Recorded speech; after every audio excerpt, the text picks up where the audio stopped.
Olá pessoal, tudo bom com vocês? Eu sou o professor Luciano Júnior, professor de História.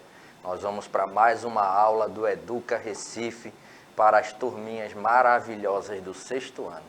Detalhe, toda vez a gente diz aqui que a gente conta com a colaboração de pessoas que são muito importantes aqui no nosso trabalho. E nesse sentido, a gente conta aqui hoje com a ajuda do Klinsmann. Klinsmann, nosso intérprete de Libras, que vai nos ajudar aqui para que nossa aula, na realidade, ela fique mais acessível para todos e todas.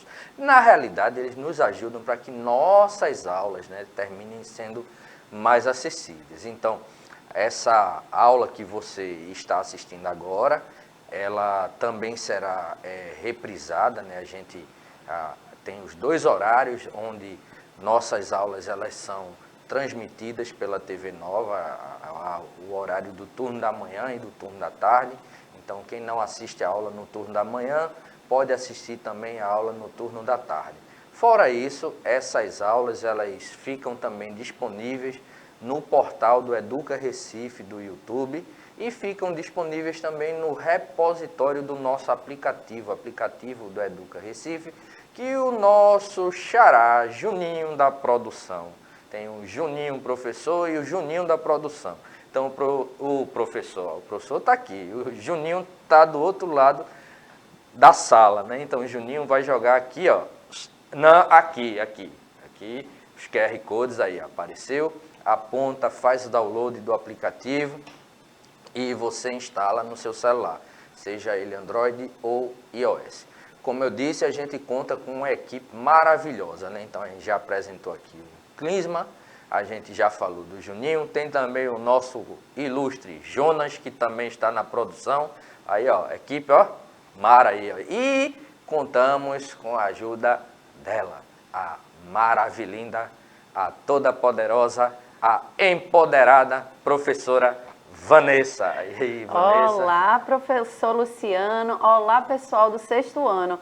E aí, o professor Luciano já falou, deu o recado que vocês podem aí assistir essas aulas e interagir aqui com a gente, Se quiser chegar junto, tirar dúvidas, participar, deixar comentário, a gente está aqui. Já dei meu bom dia aqui no chat. E não só aqui no chat vocês podem interagir, como também lá no canal no YouTube, Deixar um comentário lá, no canal. E a gente fica atento para a participação de vocês, tá bom? Então vamos junto aprender um pouquinho mais sobre história, que é uma disciplina maravilhosa, tá bom? Bons estudos! Ok, então vamos lá, começar revendo o que a gente viu na aula passada. Como eu disse para vocês, nós estamos trabalhando um bloco de conteúdos que estão associados àquilo que a gente chama de civilizações da antiguidade.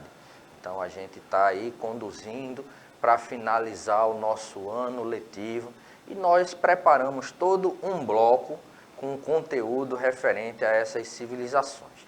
Então, a gente já estudou aqui a civilização egípcia, a civilização mesopotâmica, a civilização chinesa, mongol, japonesa e hoje nós vamos falar sobre a civilização hebraica. Mas na aula passada a gente falou sobre os fenícios, a gente viu que os fenícios foram uma civilização que se estabeleceram na região onde nós temos o atual Líbano, território bastante montanhoso, dificultava a questão da agricultura e eles tiveram que se lançar ao mar para sobreviverem ali do comércio marítimo, Em decorrência de toda essa questão da atividade marítima, terminaram desenvolvendo o alfabeto. Aí a gente está vendo aqui na projeção as letrinhas, Então vamos começar revendo o que estudamos na aula passada. E vogais e consoantes. As consoantes foram uma invenção dos fenícios, um alfabeto consonantal de 22 consoantes, que mais na frente os gregos, Nós já temos uma aula sobre eles também, que vocês vão ver mais na frente. Então, nesse sentido, os gregos introduziram a esse alfabeto as vogais E essa junção aí, né, do alfabeto fenício com o grego, ela serviu de base para o alfabeto latino, que é o que nós utilizamos. Então a gente falou sobre essa civilização, né? Viu que uma das maiores contribuições aí dos fenícios foi exatamente a questão, né, da invenção do alfabeto. Mas eles contribuíram também no desenvolvimento de técnicas de navegação, né, na questão da astronomia, então a gente viu tudo isso. Hoje nós vamos tentar reconhecer aí, ó, a civilização hebraica, é uma outra civilização, tratando sobre as suas contribuições para a humanidade. A gente vai tentar entender que essa civilização, certo, que a gente chama, né, o povo, né, no caso os hebreus, então, nesse sentido, o que é que a gente tem? A história, né, dos hebreus, ela tem um significado muito importante para nós que fazemos parte da chamada civilização ocidental. Por quê? Ela será, assim, um elo de ligação aí, ó, entre as civilizações do Oriente e as civilizações do Ocidente. Então, nesse sentido, o que é que a gente tem? A gente tem que essa civilização, ela vai ficar ali como, imaginemos como se ela fosse ali, ó, você tem um lado, né? Imagine aí 2 tijolos, né? Você tem 2 tijolos ali na construção de uma casa e ela estaria ali como um cimento, né? Aquele elo de ligação ali entre essas duas civilizações, as civilizações orientais e ocidentais. Então, nesse sentido, eles são importantes também, aqui a gente já está antecipando uma das suas contribuições, que foi o chamado monoteísmo ético, né, que serviu de base tanto para o judaísmo, quanto para o cristianismo e também para o islamismo, né, que são as religiões monoteístas, ou seja, aquelas religiões que acreditavam na existência de apenas um Deus. Vamos lembrar que a gente já viu em aulas passadas que quase todas essas civilizações, né, do Oriente, né, e até as do Ocidente também, porque a gente vai ver nas aulas que nós já temos preparadas aí, com a Grécia e Roma, que elas também passam por um momento ali tanto a civilização grega como a romana, né, de politeísmo, né, a existência de vários deuses, né. Os deuses gregos, inclusive, eles são fonte de inspiração para muitos filmes, né? Todo mundo já deve ter assistido, por exemplo, né? O Percy Jackson já deve ter assistido aí, ó, também a questão do desenho lá dos Cavaleiros do Zodíaco, né? Então a gente tem ali, né, os Cavaleiros do Zodíaco, eles eram, por exemplo, guerreiros, né, de uma deusa grega, né, que era Atena.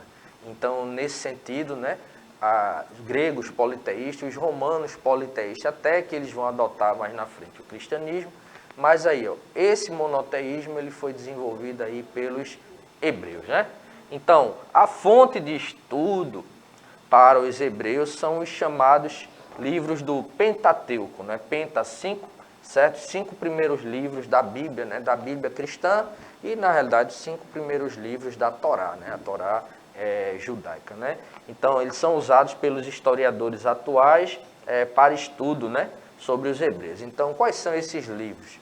Gênesis, Êxodo, Levítico, Números e Deuteronômio, né? Todos os 5 livros, né, aos quais, né, se atribui a autoria ao hebreu, né, Moisés. Então, Moisés teria escrito aí esses 5 livros, com exceção do último capítulo do livro de Deuteronômio, porque ele narra exatamente a morte de Moisés. E, professora, a não ser que a gente tivesse ali já uma coisa de psicografia, né, a gente não teria como o camarada escrever adivinhar, né? ou adivinhar, né, escrever sobre a própria morte, né? Então, exatamente. É importante a gente entender isso daqui. Aí veja, os hebreus eles chamam o Pentateuco, né, de Torá, né, ou seja, a Bíblia hebraica. Aqui a gente tem uma imagem, ó, da Torá, toda ela escrita em hebraico, né, e ela, assim, é uma questão interessante que ela fica ali em um rolo único, né. Então hoje a gente já consegue ver isso, né, na forma de livro. mas na época, né, tudo isso fazia parte de um único, digamos, pergaminho, né, que era lido. Então, se hoje você pega, por exemplo, aí, você vai à sua igreja, né, você é cristão, cristã, vai à sua igreja, você pega lá a Bíblia, né, você tem a Bíblia dividida em capítulos, versículos, né, livros, capítulos, versículos. Mas antigamente não era assim não. Então imagine você achar um texto que estava no capítulo 20 de Deuteronômio. Você ia ter que sair, ó, desenrolando aqui o rolo, procurando, né, até localizar, porque era um pouquinho mais complicado fazer isso. Aí vejam, alguns dados geográficos sobre a região onde os hebreus se desenvolveram. Situada aqui, ó, entre o Mar Mediterrâneo e o Mar Vermelho, a gente tem a região da Palestina, que seria aqui, ó, aqui a Palestina, certo? Seria aqui, ó, o berço, né, o berço aqui da civilização hebraica, local onde hoje nós temos, por exemplo, o Estado de Israel, aqui, ó. Então a gente tem aqui com algumas cidades, né, bem importantes, por exemplo, Tel Aviv, certo? Nazaré, Haifa, Acre, Olon, Jerusalém, Berseba, certo? Então são cidades, né, bastante importantes. E aqui, ó, outra coisa que vocês podem observar, vocês vão encontrar ouvir aí muitas reportagens na televisão falando sobre a chamada faixa de Gaza, que é a região onde estão os palestinos, né? Os palestinos, eles vivem em conflito ali com os judeus atuais, porque eles se colocam também como herdeiros desse território. E isso é uma questão que é mais ou menos um pouco de briga de família, que a gente vai contar um pouquinho sobre isso daqui a pouco. Mas veja, então, a Palestina, ela seria aqui um ponto de passagem obrigatória entre a Ásia e a África. Então aqui, ó, Palestina, observa no mapa aqui, para cá a gente tem Ásia, para cá, ó, Egito já, isso aqui é África. Então aí, ó, limitadas aqui, ó, pelo mar Mediterrâneo, Mar Vermelho. O Mar Vermelho é aquele, né, que no relato, né, do Êxodo, ele foi aberto ali, né, por Moisés, e o povo passou ali a pé enxuto, né, pelo corredor que se formou quando o mar se abriu, né, fugindo ali dos exércitos de Faraó, né, o Faraó do Egito, onde eles estavam ali presos, né, como escravos durante um bom tempo. Então, aqui, ó, não, como a gente tem aqui nessa região, uma região onde a gente tem uma grande quantidade aqui de desertos, né, então é um clima que não é assim, muito favorável, por exemplo, para a questão da agricultura, né, pelo clima deserto. Mas aí eles tinham aqui, ó, o Rio Jordão, certo? Então as margens do Rio Jordão, elas eram favoráveis à questão da agricultura, né? Em termos de economia, as principais atividades desenvolvidas eram o pastoreio, ou seja, a criação de animais, e as relações comerciais com povos vizinhos, né? Só durante o período da monarquia, certo? Terceira fase aí da história, né, dos hebreus, é que a gente vai ter a agricultura tendo uma certa relevância, né? Mas aí, ó, vamos tentar entender as fases, né, da história do povo hebreu, né?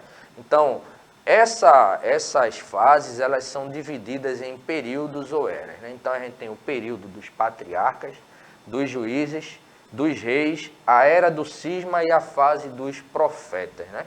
Então, nesse sentido aqui, a gente tem uma imagem que representa, né, uma das histórias, né, mais interessantes que a gente vê lá, né, no Pentateuco, né? Na realidade, não no Pentateuco, é na Bíblia, né? Porque a gente tem o relato aqui no livro de Reis, né? Onde a gente tem a história aqui de Davi vencendo o gigante, né, Golias, né? Então, o período dos patriarcas, né, é o período onde a gente vai ter grandes líderes, né, hebreus, que vão ficar responsáveis ali por guiarem o povo. Então, a expressão hebreu, ela significa, ó, povo do outro lado do rio, né? Porque eles tinham vindo da região de Ur dos Caldeus, que fica na Mesopotâmia, próxima ali às margens, né, bem próxima ali dos rios, né, Tigre e Eufrates, né, a Mesopotâmia a gente viu, região entre os rios Tigre e Eufrates, e a gente tem, no caso, na cidade de Ur dos Caldeus, existia ali a figura de Abraão. Então, pelo relato bíblico, Abraão está lá de boa, né, no seu território lá, e ele recebe um chamado de Deus. Ó, Abraão, sai da tua terra, do meio da tua parentela e vai para um local que eu vou te mostrar. Aí Abraão pega os seus parentes ali, pega as suas coisas e ouve ali o chamado de Deus, ele segue, né? Isso é o relato bíblico. E, nesse sentido, ele vai fazer uma questão, né? É ele quem vai introduzir esse culto monoteísta. Lembrando, mono, Theos, Deus, né? Um único Deus. Então, no caso aí, o Deus seria Javé. Aí, vejam, então, Javé ou Iavé, né? Então, nesse sentido, Abraão ele vai fazer uma coisa diferente do que os outros povos faziam. Quando um povo, né, ele chegava no território de outro povo, né, o que é que acontecia? Eles geralmente incorporavam a cultura daquele povo. No caso de Abraão, foi diferente. Para onde Abraão ia, ele chegando no local, né, a gente vê isso no relato, né, do Pentateuco, diz ali, ó, no livro de Gênesis, né, é que Abraão ergueu um altar a Javé, né? Então, aonde ele chegava, ele erguia um altar para o seu Deus. Então, ele vai levar a prática do monoteísmo religioso para os locais para onde ele vai. E isso era uma coisa que era, digamos assim, inédita naquele momento, né? Porque os demais povos não tinham esse costume. Havia o que a gente chama, né, professora, do processo de aculturação, né? Exatamente. Ou, assim, existia essa influência, né? Eles recebiam influência da cultura desses outros povos, né? Exatamente. Então, nesse... Que também vai influenciar dele, né? Isso, exatamente, é uma troca aí. Exatamente. Então, nesse sentido, ele organiza, né, as tribos de Israel por volta de 2000 anos antes de Cristo e vai conduzir os hebreus de Ur dos Caldeus até a chamada Terra Prometida, Canaã, que fica exatamente na região da Palestina, ok? Então, conduzir até a questão, até o território de Canaã. Aí Abraão teve filhos, né? Pronto, Abraão teve aí, ó, como filhos Isaque e Jacó, que eles começaram ali como os chamados patriarcas, né? O pais, né, dos hebreus. Então, Jacó teve 12 filhos, que deram origem às 12 tribos de Israel. E Israel por quê? Porque Jacó, existe um trecho, né, na Bíblia onde ele está fugindo, né, do seu irmão ali. Ele vai lutar com um anjo, né, e depois que ele luta com o anjo lá, o anjo muda o nome dele, né, de Jacó para Israel, né? Então, nesse sentido, né, o que é que a gente tem? Jacó vai ter 12 filhos, e daí esses 12 filhos, cada um vai constituir uma das tribos, né, as tribos de Israel. Então, eles migram para o Egito em busca de pastagem, né, terras férteis, junto com os íxos. Vocês devem lembrar que quando a gente falou sobre o Egito, a gente falou aí da questão da invasão dos íxos. Isso foi um motivo pelo qual os hebreus foram escravizados depois no Egito. Por quê? Os egípcios assim, consideraram, né, que quando os hebreus chegam junto com os íxos, eles eram aliados dos íxos. Então, quando eles expulsam os íxos, eles, ao mesmo tempo, escravizam ali os hebreus, né? Então, aqui, ó, nesse caso, né, a gente tem a expulsão dos íxos, né, como eu falei, e eles passam a ser perseguidos por 400 anos. Mas aí aparece a figura de Moisés, né? 1250 a.C. E Moisés, né, a gente tem no relato bíblico também lá a história de Moisés, né? Moisés, ele vai liderar, né, o processo, né, de fuga, né, ou de saída, né, peregrinação, né, de saída, né, dos hebreus, né, professora, da região do Egito, né, para o território, mais uma vez, da Palestina ali. Ó. Então, nesse sentido, a gente tem aquele relato, né? Quem já assistiu as novelas aí, né, na televisão, a gente teve algumas novelas, né, que falaram aí sobre a questão, né, de Moisés, né? Então a gente tem filmes que falam sobre a figura de Moisés, que vai ser um dos personagens mais importantes nesse momento, né? Não à toa ele será o autor, né, desses relatos, né, que estão na chamada, né, Torá, né, ou Pentateuco. Então, e ele também ficou conhecido como o líder que libertou, exatamente, né, da libertação dos hebreus. Exatamente, porque ele vai ser o camarada que vai conduzir os hebreus do Egito para a terra, né, prometida, digamos assim. Só que o próprio Moisés ele não vai chegar, né, a passar para a terra, né, porque tem um episódio lá onde ele desobedece a Deus, né, e Deus não permite, né, que ele passe para a terra. Aí quem vai conduzir o povo hebreu, né, depois da morte de Moisés será exatamente o general, né, amigo ali, general, né, do exército de Moisés, né, que no caso foi Josué. Aí vê, Josué conduz os hebreus até Canaã, dando início aí à era dos juízes, né? Então, aqui ó, outra coisa que a gente tem que levar em consideração. Quando Moisés ele foge, né, do Egito ali com todo o povo, na região do Monte Sinai, ele teria recebido as tábuas da lei, que são os 10 mandamentos, né? Moisés era um verdadeiro atleta, né? Ele ficava subindo e descendo o Monte Sinai, né? Um monte até alto, né? Ele subia, aí lá, né, ele ouvia a voz de Deus, Deus deu para ele a tábua da lei, né, com os 10 mandamentos, né? A gente estuda, né, nas nossas aulinhas de religião, né, quando a gente frequenta, né, alguma igreja cristã, a gente estuda aí os 10 mandamentos, né? Amar a Deus sobre todas as coisas, não tomar seu santo nome em vão, honrar pai e mãe, não matar, não adulterar, não cobiçar. Então a gente tem aí, né, os relatos, né?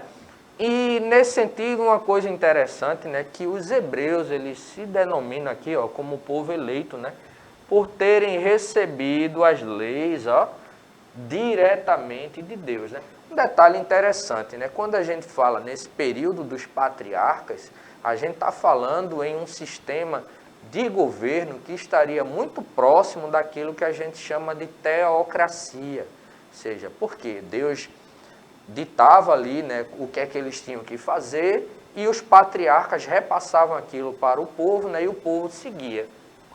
Aqui nesse período dos juízes, né, que é o próximo período, a gente vai ver que a gente tem uma outra forma de governo, muito mais próximo, né, do que seria o que a gente chama de anarquia, certo? Anarquia é quando você não tem um governo centralizado e todo mundo faz aquilo que acha que é melhor, certo? Inclusive, um dos motes, né, do livro de Juízes ele termina, inclusive, o livro, no último versículo, dizendo assim: naquele tempo não havia rei em Israel, e cada um fazia conforme achava que devia fazer, né? Em outras palavras, né?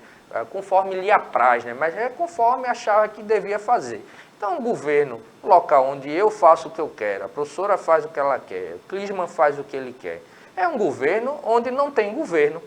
Todo mundo se autogoverna, né? Então, num local, a gente sabe que para que a gente tenha um conjunto de princípios básicos a serem, né, obedecidos, é necessário que a gente tenha um conjunto mínimo ali de leis, né, que devem ser seguidas. Mas aqui, então, nesse sentido, o que é que acontecia?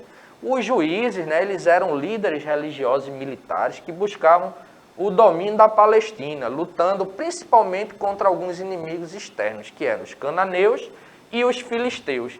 Então, se a gente segue, né, pelo relato lá do livro, era tipo assim: o povo fazia o que queria, aí Deus não se agradava, permitia que viesse um inimigo externo, invadia para o povo, né, ficar ali aflito, fazer suas preces a Deus, aí Deus levantava um juiz para guerrear contra aquele povo ali e libertar aquele povo do jugo aí dos inimigos. Então vai ficar sendo assim. Aí a gente vai ter, né, Josué aí, ó, como primeiro juiz, né? E a gente tem outros muito assim interessantes, né, como o Samuel, que mais na frente, né, ele vai ser também considerado um dos profetas, né?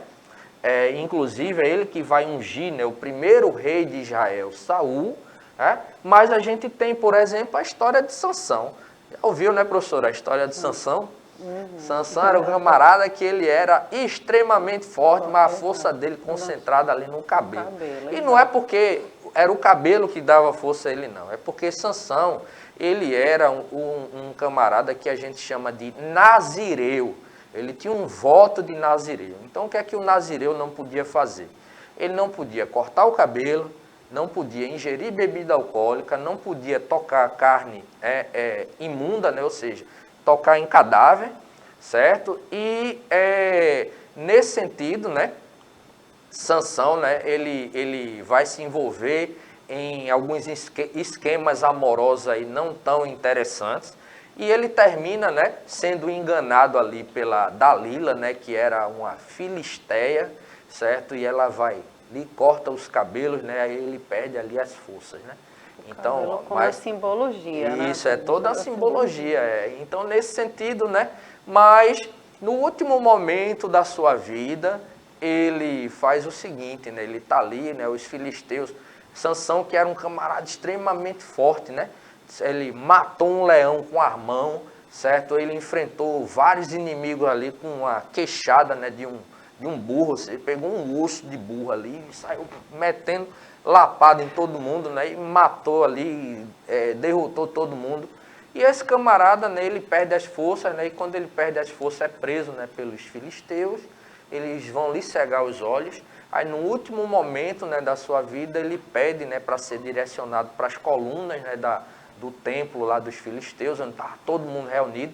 Pede forças a Deus e ele derruba as duas colunas, morre, mas mata todo mundo ali, né, libertando, né, os hebreus do jugo ali dos filisteus.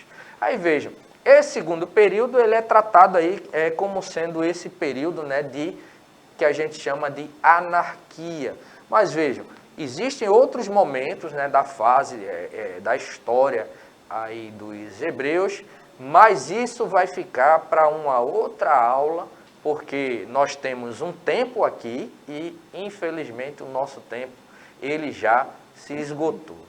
Vamos mais uma vez agradecer ao Clisma. Valeu, Clisma. Valeu, professora Vanessa. Valeu, professor Luciano. Um beijo, meu povo. E até a próxima aula. Até a próxima aula, pessoal. Tchau, tchau.